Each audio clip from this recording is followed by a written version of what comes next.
বিভিন্ন জায়গায় 3D হলোগ্রামের ব্যাপারে দেখেছি এবং শুনেওছি। তো আমরা সেই ক্ষেত্রে সেটাকে অনুসরণ করে 3D হলোগ্রাম বানানোর একটা চেষ্টা করেছি।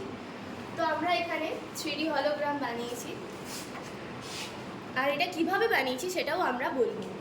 প্রথমে একটা রেক্ট্যাঙ্গুলার শেপের বা বর্গাকার শেপের একটা কার্ডবোর্ডকে কাটতে হবে এবং তার উপরে দুটো সেম মাপের রেক্ট্যাঙ্গুলার শেপে কার্ডবোর্ড কাটতে হবে।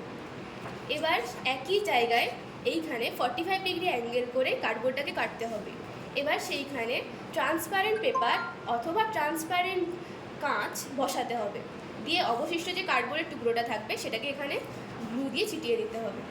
তো এটা হয়ে গেল 3D হলোগ্রামের মেন জায়গাটা। এবার আমাদের আরেকটা জিনিস দরকার, যেটা হলো একটা স্মার্টফোন। তো স্মার্টফোনটাকে এইখানে এইরকমভাবে রাখতে হবে। তার জন্য আমরা একটা ছোট বক্স বানিয়েছি যেটা স্মার্টফোনের মাপের। তো এই বক্সটাকে এখানে বসাতে হবে এবং ফোনে একটা 3D হলোগ্রামের ভিডিও চালু করে এটাকে এইখানে এরকম রেখে দিতে হবে। এইবার অন্ধকার রুমে আপনারা দেখতে পাবেন একটা 3D হলোগ্রামের ভিডিও চলবে। তো আমরা এখানে একটা 3D হলোগ্রামের ভিডিওকে চালু করেছি এবং সেটাকে এই রকম করে আমরা এখানে বসিয়ে দেব এবং রুম অন্ধকার করে দিলেই আমাদের 3D হলোগ্রাম ভিডিও চলবে।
এই হলো আমাদের 3D হলোগ্রামের মডেল। নমস্কার।